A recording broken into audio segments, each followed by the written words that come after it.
Go ahead. I wanted to ask about Israeli National Security Minister Itamar Ben-Gvir being in America, attending a dinner at President Trump's Mar-a-Lago resort, where senior Republican officials were there as well. He said that the U.S. approves bombing food and aid depots in Gaza. Is this true? Is this endorsed by the Trump administration? And where does the United States stand on this? You know, that was, I believe, one report. It was something that he said on his own that has not been confirmed or discussed or anything that is relevant for me to be able to comment on that. It is, of course, in complete contradiction to the nature of our commitment to getting food aid and assistance. And my goodness, the work over these 100 days for that first ceasefire and to get that aid into that area, it's difficult. But that dynamic, I think, is not something that I certainly am going to expand upon with one report, comments from one individual. But what I will do is reiterate certainly our commitment to Israel, our commitment to creating a better framework in Gaza, stopping the slaughter, getting aid and food in. That has been a North Star for this administration, for Trump and for Rubio from the beginning, and for, I think, people everywhere for generations. All right. Aid hasn't yes, gotten go ahead, in Aaron. since Go ahead, Aaron. March. Please, thank you. Thank you, Tammy. If I can return for one moment to Russia and Ukraine, because no, that has gone by. We will stick with Iran. And yes, go ahead, or we'll move on to a different topic. Yes, of course, of course. On aid into Gaza, because there was a significant statement from the French, German, and UK foreign ministers yesterday about this, saying 1 million children facing acute risk of starvation, epidemic disease, and death. Said the Israeli decision to blockade is intolerable, and Defence Minister Katz's recent comments politicising aid are unacceptable. Called on Hamas to stop diverting aid and to release the hostages. I mean, you've said many times about your position on pressurising Hamas, but I just want to get, and you've talked about it being a North Star to get aid in just now. So what is the work? Are you using your considerable position to ask Israel to lift that blockade?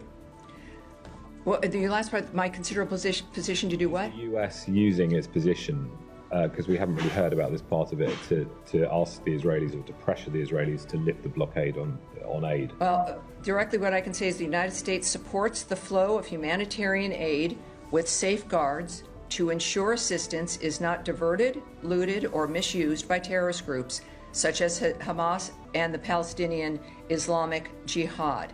And also when it comes to something like that private meeting mentioned from the earlier question, it's difficult when we've have such a horrible framework on the ground that all of us want to have, well, all of us, of course, except apparently Hamas, want to have changed. Our commitment remains to get that humanitarian aid flowing. It is the point of a ceasefire, right? It is the point of what Special Envoy Witkoff has worked for and achieved. And we, of course, continue to work to try to re-achieve that. But we support Israel as, of course, the ally that they are. That's, I think our actions speak to the nature of what it is we're committed to. But can I just clarify, because you mention this often about a ceasefire and that appearing to be linked to aid going in.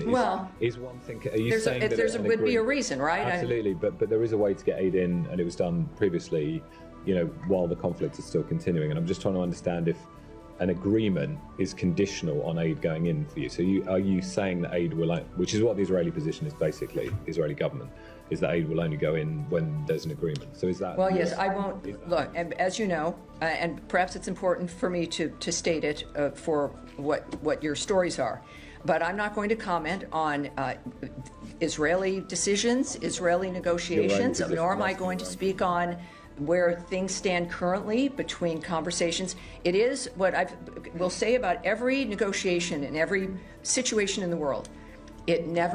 Our negotiations and actions never stop. So it's not like it starts at 8 in the morning and ends at 5 p.m. and then waits for a week before something else may happen. Now, the Secretary can't be involved in every single aspect around the world, but our efforts never stop. And that is the case now. Clearly, I will not go into details of how they're working or what the dynamic is or how that's being undertaken.